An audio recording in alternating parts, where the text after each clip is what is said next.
নির্বাচনে ঠিক হবে দেশ উগ্রপন্থীদের হাতে যাবে কিনা মন্তব্য বিএনপির। দুটি দল ক্ষমতায় যেতে ইলেকশন ইঞ্জিনিয়ারিং চেষ্টা করছে, অভিযোগ নেতাদের। সরকার গঠনে প্রস্তুত জামায়াত, সবাইকে নিয়ে মন্ত্রিসভা করার পরিকল্পনা। পলিসি সামিটে নতুন বাংলাদেশের রূপরেখায় দুর্নীতিমুক্ত দেশ গড়ার প্রতিশ্রুতি। প্রার্থিতা ফিরে পেতে হাসনাতের প্রতিদ্বন্দ্বী বিএনপির মঞ্জুরুলের রিটের শুনানিকাল। তারেক রহমানকে সমর্থনে ঢাকা 17-তে স্বতন্ত্র প্রার্থীর মনোনয়ন প্রত্যাহার।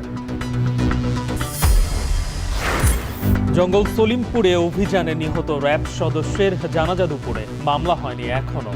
নির্বাচন ঘনিয়ে এলেও উদ্ধার হয়নি নরসিংদী কারাগার থেকে লুটের 27টি অস্ত্র। পেছানো জুলাইয়ে চানখারপুলে আনাজ সহ 6 হত্যা মামলা রায়। 26 জানুয়ারি নতুন দিন ধার্য। 8 আসামির মধ্যে সাবেক ডিএমপি কমিশনার সহ 4 জনই পলাতক। এবং আইসিসি চাপ দিয়ে ভারতে খেলতে বাধ্য করতে পারবে না, সাফ জানালেন ক্রীড়া উপদেষ্টা। বললেন ভেন্যু পরিবর্তনের নজির নতুন নয়।